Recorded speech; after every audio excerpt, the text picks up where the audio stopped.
Muy bien, y ya está en el Café La República el filósofo mayor de Buenos Aires, mi amigo Santiago Kovadlov. ¿Cómo estás, Santiago? ¿Cómo estás, Jorge? Buenas tardes. Realmente el café está encantador hoy, ¿eh? Sí, ¿no? El día ha ingresado aquí con toda su luz. Está precioso. Sí. ¿Cómo andás vos? ¿Bien? Yo estoy bien, muy contento. Me gusta mucho cuando hablo con gente inteligente. La verdad que me levanta el espíritu. Y creo que ha sido el caso de hoy con ambos entrevistados, ¿no? Además, esa conversación amena, esa conversación bueno, como decimos nosotros, para ir pensando en voz alta, ¿no?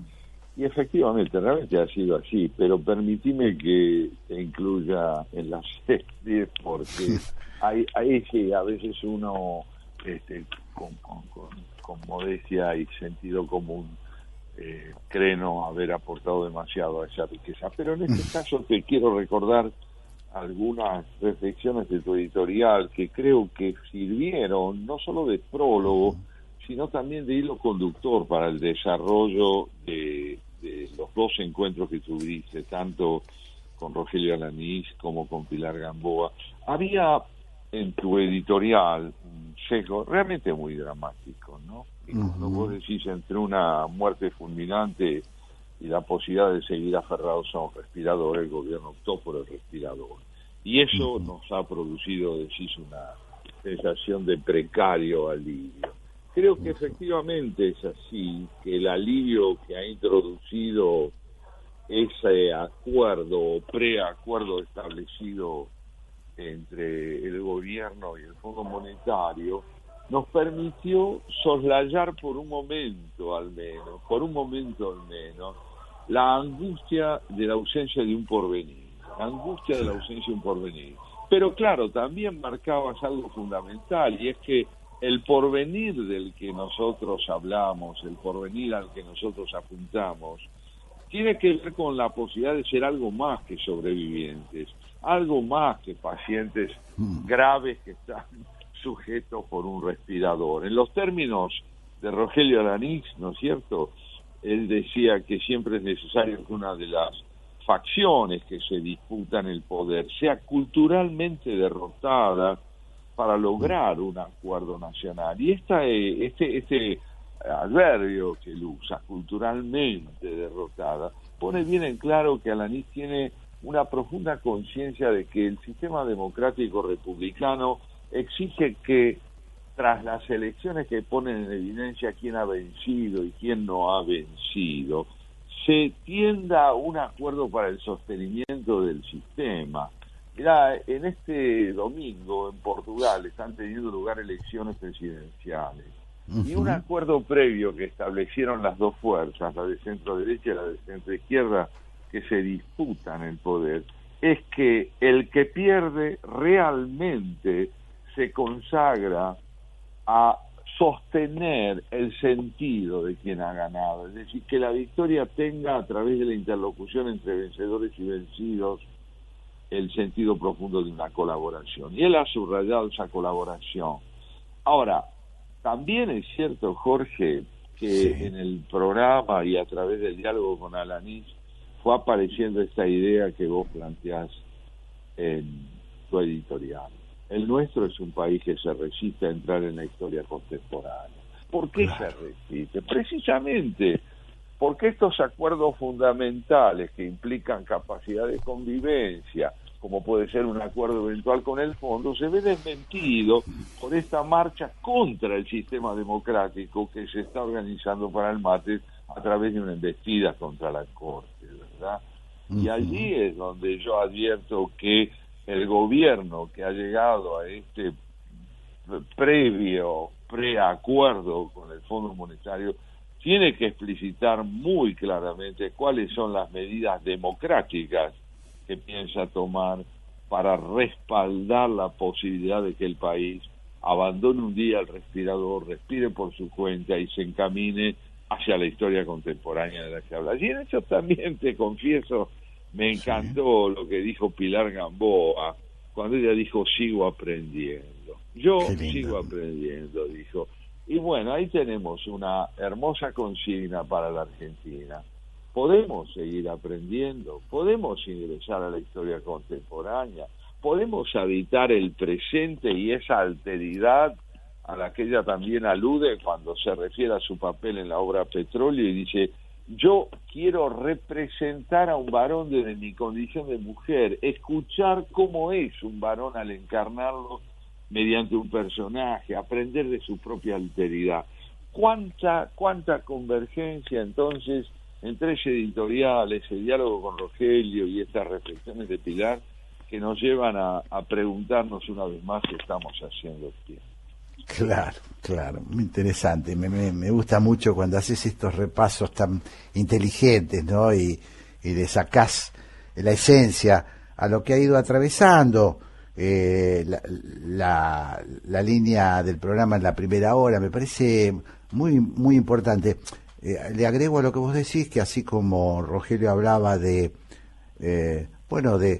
ganarle a las facciones que se oponen a la transformación democrática, ganarles en el sentido legítimo de la palabra, también hay que decir que hay una reacción de quienes van a defender la democracia y las instituciones, que es la marcha del día 3, ¿no? En defensa de la independencia judicial. También es bueno citarlo para que no quede ese mensaje de que nos ganan la pulseada antes de poner las manos sobre la mesa, ¿no?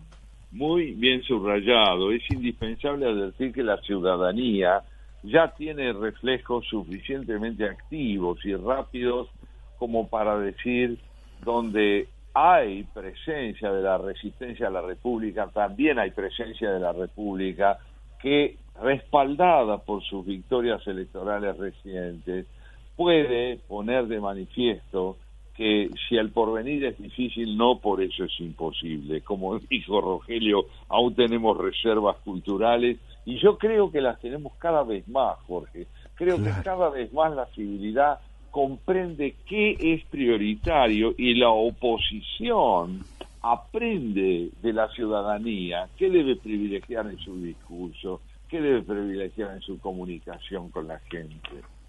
Tal cual, sí, estoy totalmente de acuerdo. Me impactó lo que dijo Rogelio, porque a veces nosotros en medio de la bruma nos olvidamos de esta parte, esta riqueza argentina, ¿no? Que él hablaba de esa riqueza cultural argentina, que no es el de la cultura de las élites, es de la cultura arraigada en amplias capas de la sociedad, ¿no? Que se resiste a perder esa utopía del crecimiento, esa utopía en el sentido positivo, ¿no? Esa utopía de salir adelante y ese espejo en el que quiere mirarse, que es el de la clase media argentina, que también fue el resultado de muchas transformaciones, entre otras las que produjo el peronismo en algún periodo, y que es una parte que nos diferencia, que nos distingue, porque de otros países latinoamericanos que no conocen directamente lo que es ese condimento que le da la clase media al país, ¿no? Vale decir que si nos aguarda lo difícil, como de algún modo también decía Rogelio y como subrayabas vos en tu editorial, no cabe duda de que en estos años últimos ha tenido lugar, yo diría desde el año 15 en adelante, desde el magnicidio que significó el asesinato del fiscal Nisman y el acuerdo con Irán, una reaparición de la clase media argentina que alzó las banderas que permitieron tanto la victoria en el año 15 de la oposición actual, como al mismo tiempo una creciente, yo te diría, reversión en la relación entre partidos políticos y ciudadanía. Creo que la ciudadanía se puso al frente de los partidos políticos para ir indicándole cuáles eran las prioridades que debían ser contempladas para que esa oposición ganara representatividad. Vos recordarás que hubo un primer indicio de esto en el año 2008, cuando se discutió y se refutó la 125, en que al movimiento agropecuario que salió a protestar contra esa ley, se le une una ciudadanía que no se identifica primordialmente con los, yo te diría, con los reclamos del campo, sino con la dimensión republicana que está en la base de ese reclamo, que es la libertad del trabajo, la libertad de la producción, la libertad de la exportación. Es decir, y ahí la ciudadanía comienza, creo yo, a ganar ese perfil que subrayaba Rogelio, que es el de la reactualización de su propio capital cívico. Claro, claro. Qué interesante. Santiago, te propongo, si te parece, que hagamos un temita. Estoy seguro que te va a gustar lo que viene. Sí, yo sé lo que digo. Gusto, yo sé vamos. lo que digo.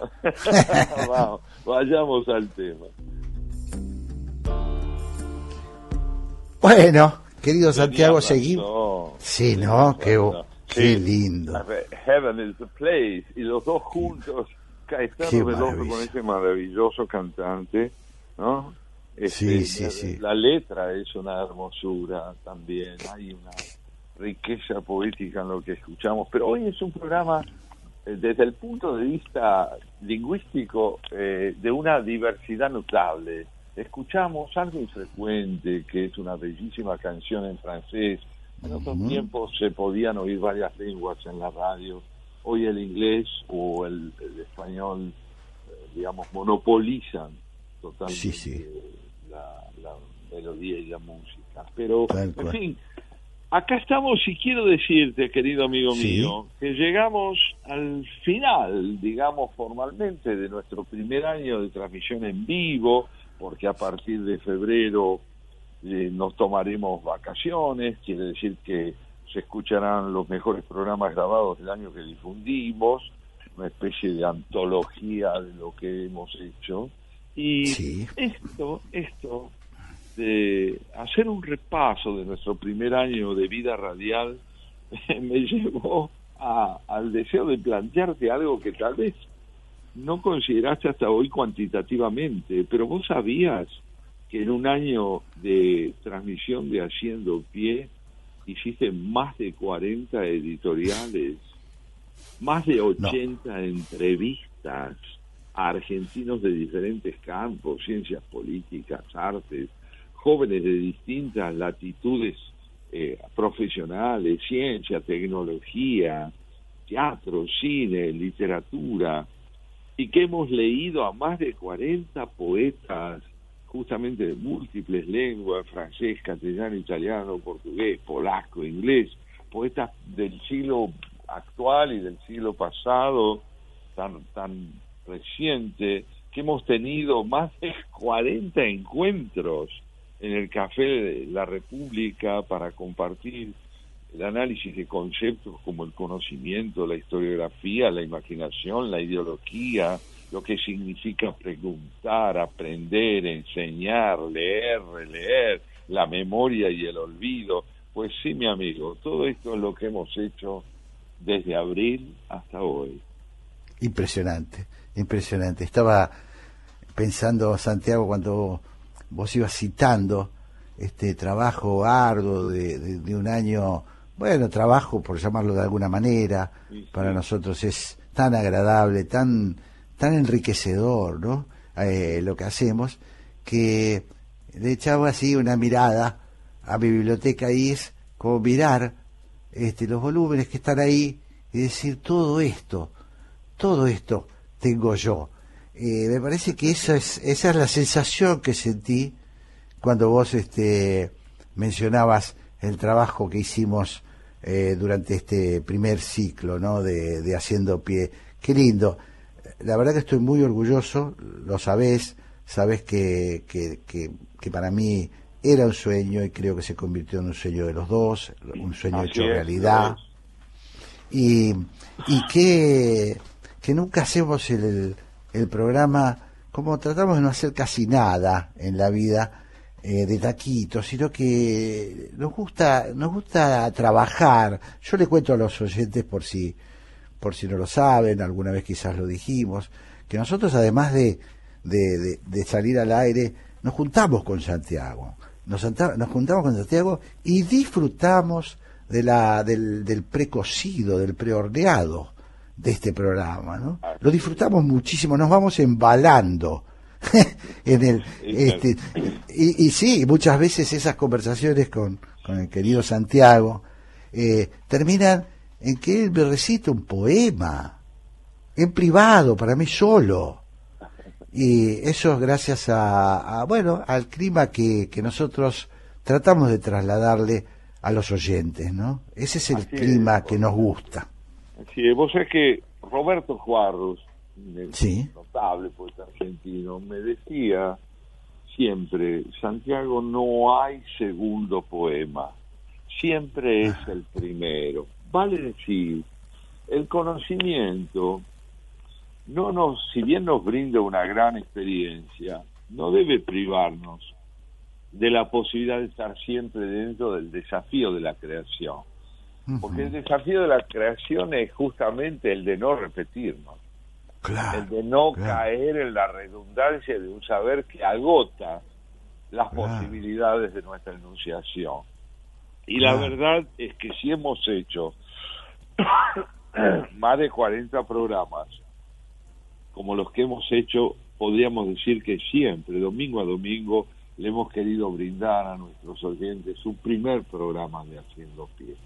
La emoción de volver a refundar ese inicio, que sin desconocer la experiencia, la habilidad, digamos, periodística con que ha sabido llevar todo eso, Jorge, siempre nos permitió decirles: aquí estamos por primera vez.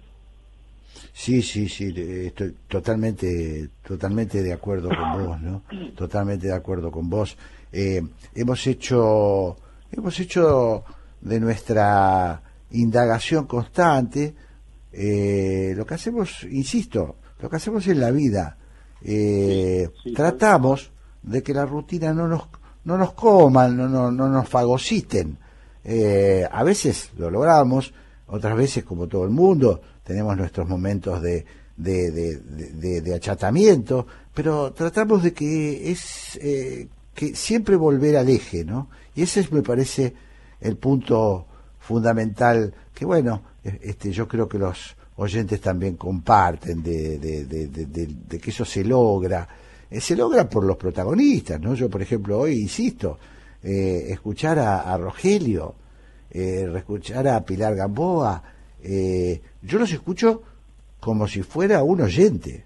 Yo me pongo acá y trato de sacarle el jugo como oyente, como escucha, no, digamos, me parece que ese es el secreto, ¿no? Ahí das en el clavo de un tema fascinante, ¿no? De lo que realmente significa escuchar. Goethe decía que hablar es una necesidad, pero escuchar es un arte. Y creo que lo es. ¿Por qué? Porque escuchar es estar a disposición del que habla, es ser un anfitrión de quien habla, es brindarle la posibilidad de que se sienta celebrado en su condición de protagonista que toma la palabra, para que podamos, por cierto, interrogarlo, para que podamos discutir con él. Pero me parece que la cortesía primordial de Haciendo Pie consiste justamente en permitirle al invitado que nos enseñe. Claro. Que nos enseñe, que nos brinde su conocimiento, que nos brinde su pasión, como la hacía de manera tan intensa Pilar Gamboa. Y sin duda el maestro Alanís.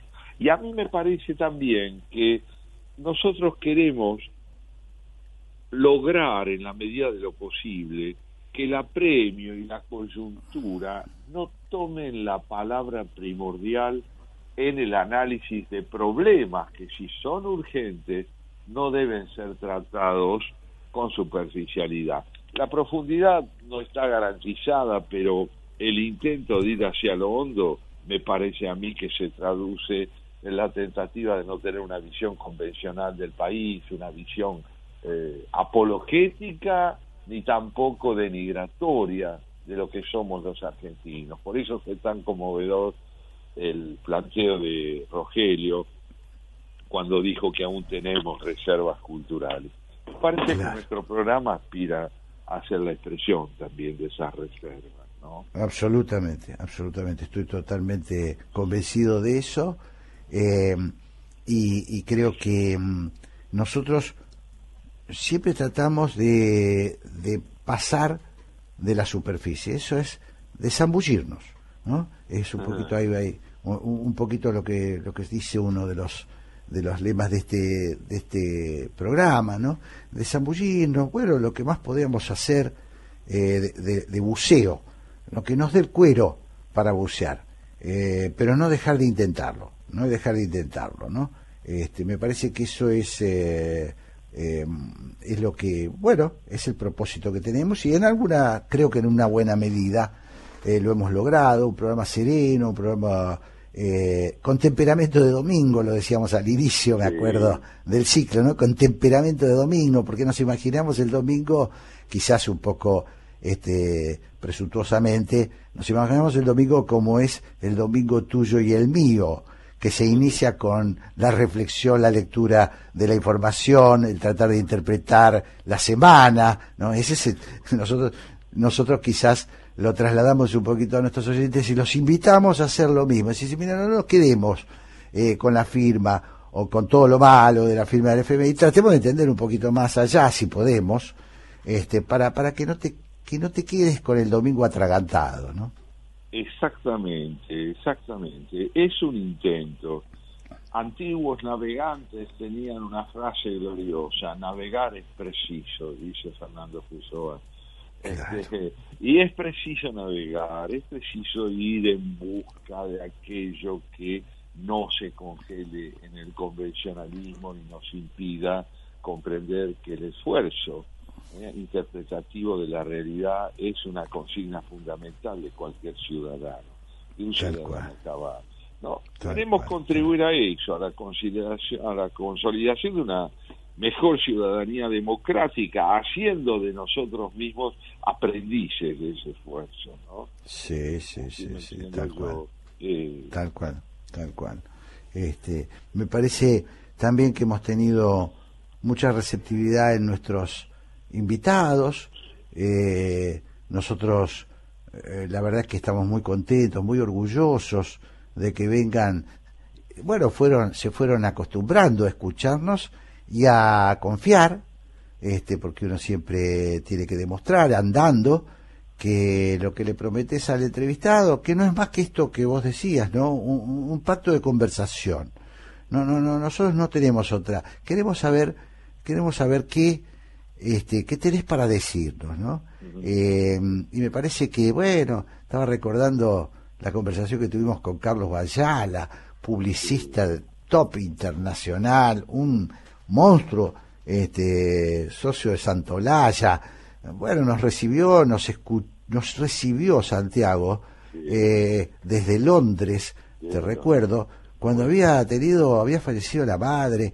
Hizo un esfuerzo gigantesco y tuvimos una charla espectacular que yo siempre le voy a estar agradecido. Yo no lo conozco, nunca lo he tratado, ¿no? Es decir, nos presentamos ese día, y bueno, cómo nos ayudó a pensar desde otro ángulo, ¿no? Esto me lleva también a recordar algo que los oyentes seguramente tendrán presente, pero hemos tratado y en esto tu empeño ha sido indeclinable, de darle la palabra a los jóvenes, porque les hacemos un lugar paternalmente, sino porque estamos persuadidos de que también tenemos mucho para aprender de ellos, y no solo para transmitirles catedráticamente un presunto saber final.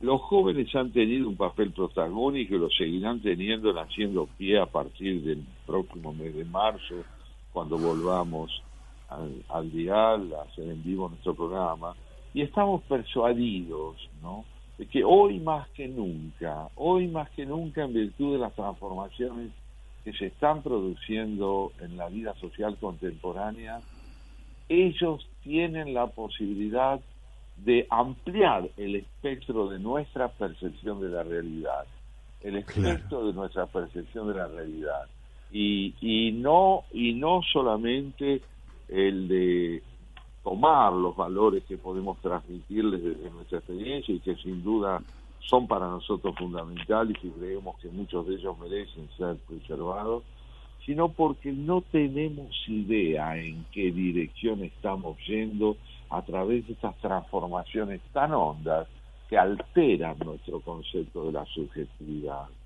Claro.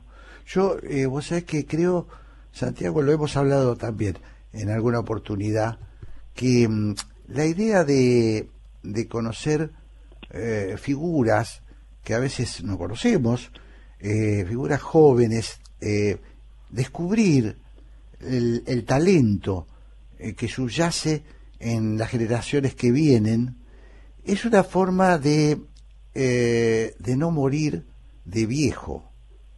Es una forma de no morir de viejo.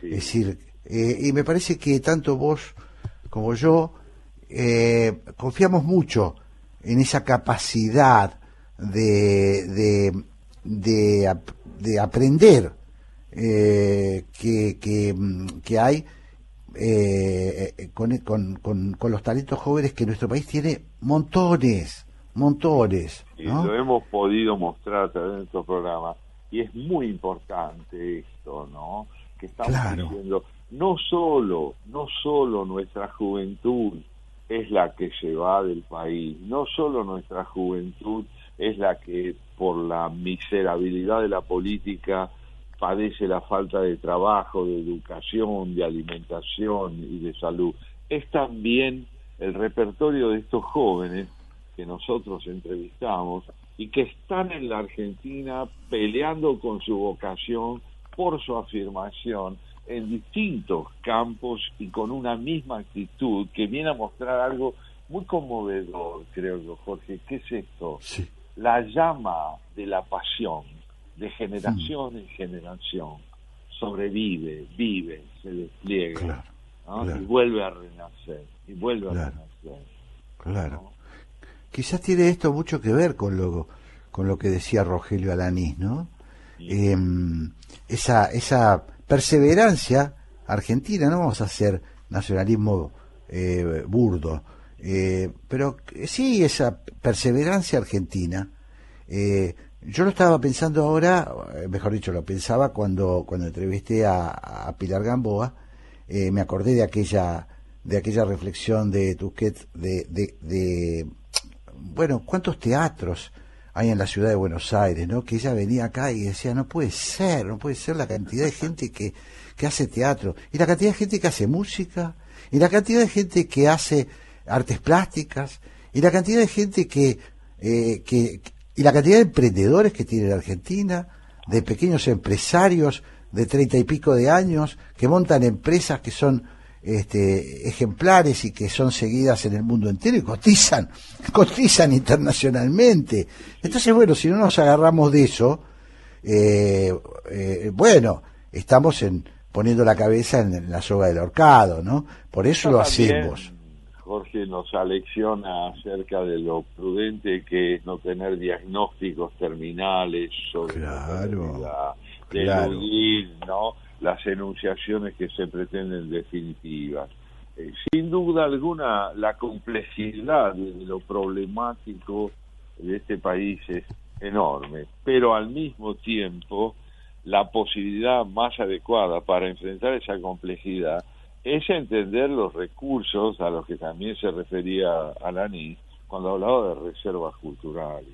Están acá, contamos con ellas, cedámosles la palabra y llevemos adelante también el reconocimiento que yo creo que nuestro programa hace del arte, del papel del arte y de la poesía, ¿no? Y en ese sentido había pensado que para esta última audición del año recurrir a un maestro de la palabra poética para que entendamos el arte poético, es decir, qué significa la poesía como enunciación, qué nos aporta allí donde otras formas del lenguaje también tienen lugar, ¿en qué consiste la singularidad del arte poético?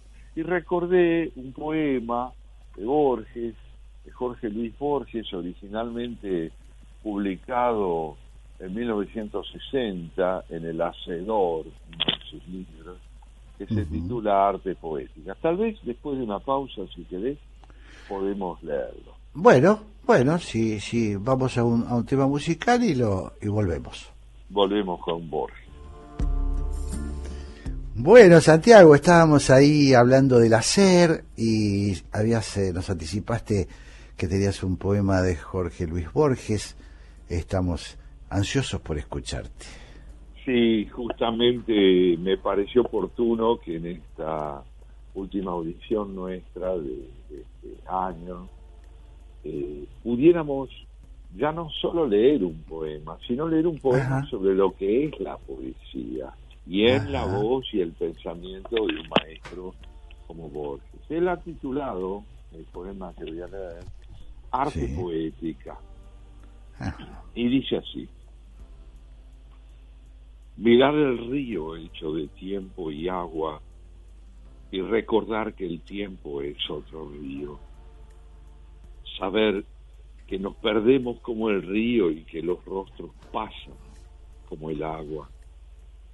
Sentir que la vigilia es otro sueño, que sueña no soñar, y que la muerte que teme nuestra carne es esa muerte de cada noche que se llama sueño. Ver en el día o en el año un símbolo de los días del hombre y de sus años. Convertir el ultraje de los años en una música, un rumor y un símbolo. Ver en la muerte el sueño, en el ocaso un triste oro. Tal es la poesía que es inmortal y pobre. La poesía vuelve como la aurora y el ocaso. A veces, en las tardes, una cara nos mira desde el fondo de un espejo. El arte debe ser como ese espejo que nos revela nuestra propia cara. Cuentan que Ulises, harto de prodigios, lloró de amor al divisar su Ítaca verde y humilde. El arte es esa Ítaca de verde eternidad, no de prodigios. También es como el río interminable que pasa y queda y es cristal de un mismo Heráclito inconstante, que es el mismo y es otro, como el río interminable. ¡Ay, qué hermoso poema! ¡Qué hermoso poema! ¡Qué maravilla!, ¿no?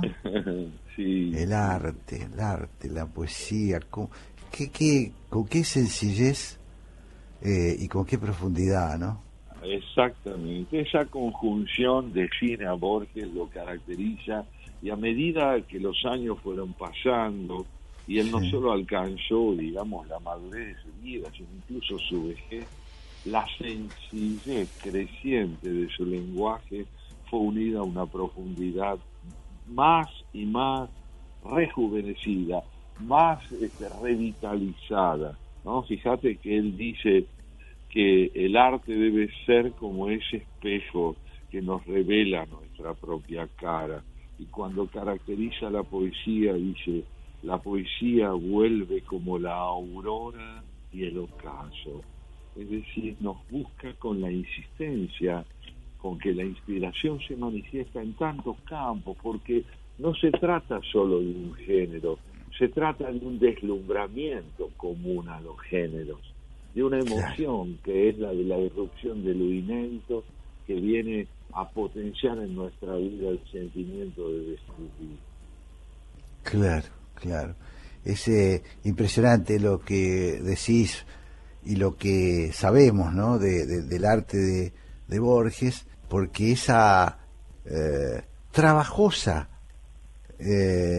trabajoso esfuerzo por encontrar en los sustantivos la magia del contar, del interpretar la vida, ¿no? Sí, así es. Nosotros tendemos, los humanos normales, tendemos a adjetivar, ¿no? Para poder decir, muchas veces, ¿no?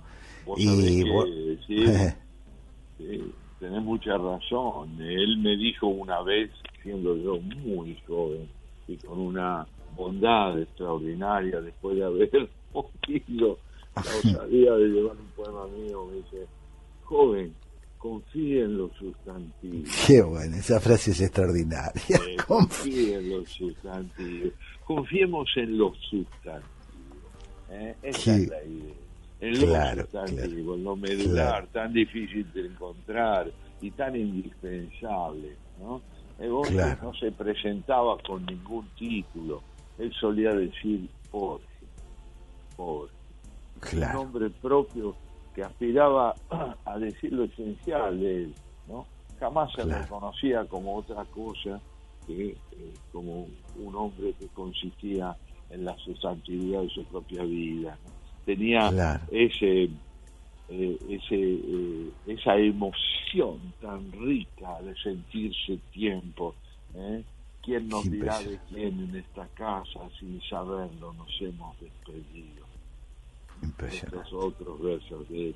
Y en fin, esto es lo que haciendo pie también nos ha permitido. Sí, realmente hacemos también un esfuerzo nosotros. No digo por quitarle los adjetivos, porque no se trata de eso, pero de bajarle el volumen a los adjetivos. Bajarle un poquito el volumen a los adjetivos y dejar que los sustantivos emerjan también en este programa, ¿no? Eso es lo que tratamos, y ojalá que lo podamos seguir haciendo con este placer, con este entusiasmo, Santiago, que los dos tenemos, ¿no? Así es. Nos decía Stendhal, el escritor francés del siglo XIX, no hay nada más hermoso que tener por oficio la propia pasión. Qué lindo, que dure, claro que sí. Quiero desearte, buenas vacaciones, Jorge. Igualmente, Santiago. Muy bien. Igualmente. Que marzo vuelva a reunirnos, copa en mano, libro en mano, problema en mano y alegría en mano. Así es, y vamos a pensar mucho en cómo volver también con aires nuevos. Vamos a intentarlo, vamos a seguir, no nos vamos a quedar. Así que es parte de cómo concebimos, Santiago, vos y yo, la vida. Así que te mando un abrazo enorme, y también que descanses y nos reencontramos muy prontito. De convivir y de poder trabajar en mutuo. Te mando un gran abrazo, Santiago. Un gran abrazo.